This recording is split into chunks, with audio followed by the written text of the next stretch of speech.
Surat Al-Alaq. Bismillahirrahmanirrahim. Sa ngalan ni Allah, ang pinakamahabagin, ang pinakamawain. Iqra' bismi rabbikal ladhi khalaq.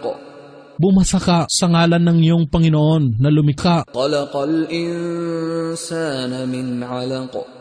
Na lumikha sa tao mula sa namuong dugo. Iqra' wa rabbukal akram. Iyong basahin, at ang iyong Panginoon ang pinakamapagbigay. Alladhi 'allama bil qalam.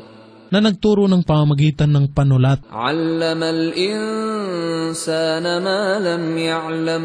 Na nagturo sa tao ng hindi niya nalalaman. Kalla innal insana layatgha. Hindi karapat-dapat ang ginawang pagsuway ng tao. Katotohanan, ang tao ay nagmalabis. Ar-ra'ahu istaghna. Sapagkat itinuturing niya ang kanyang sarili na may sariling kasapatan. Inna ila rabbika ar-ruj'a. Katiyakan, sa iyong Panginoon ang pagbabalik ng lahat. Ara'ayta alladhi yanha.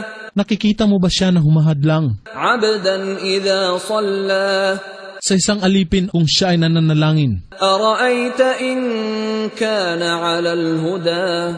Paano kung siya ay nasa patnubay ni Allah? Aw amara bit-taqwa. O nagtatagubilin sa kabanalan? Ara'ayta in kadhaba wa tawalla.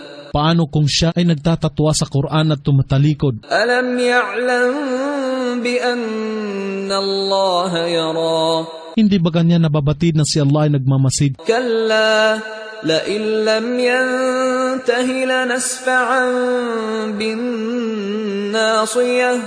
Magtigil na siya sa kanyang mga ginagawa. Kung siya ay hindi titigil, aming kakalad ka rin siya sa kanyang buhok sa noo. Nasiyatin kadhibatin khati'ah. Buhok sa noo na sinungaling at makasalanan. Falyad'u nadiyah. At hayaan siyang tumawag ng tulong sa lipon ng kanyang mga kapanalig. Sanad'u az-zabaniyah. Tiyak na tatawagin namin ang magbantay ng impyerno. Kalla la tuti'hu wasjud waqtarib. Hindi ito tulad ng kanyang pag-aakala. Huwag mo siyang sundin, bagkus ay magpatira pa ka at lumapit kay Allah.